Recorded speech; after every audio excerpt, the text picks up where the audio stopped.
अकोल्यात दवाखान्याकडे जात असलेल्या तरुणाला अडवून लूटमार करणाऱ्या तिघा आरोपींना सिव्हिल लाईन पोलिसांनी अटक केली आहे। या घटनेमुळे शहरातील कायदा सुव्यवस्थेचा प्रश्न पुन्हा एकदा ऐरणीवर आला आहे।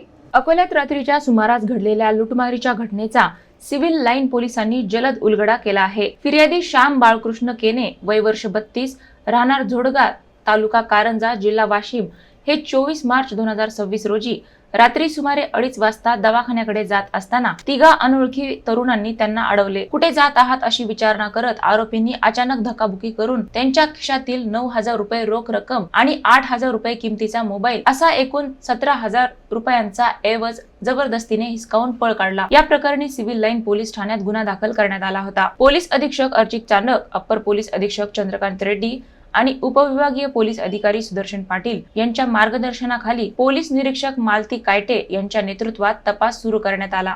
तपासादरम्यान ओम सावंत तायडे, सूरज संतोष खंडारे आणि रोहन अनिल आढाव या तिघा आरोपींना ताब्यात घेण्यात आले असून पुढील तपास सुरू आहे।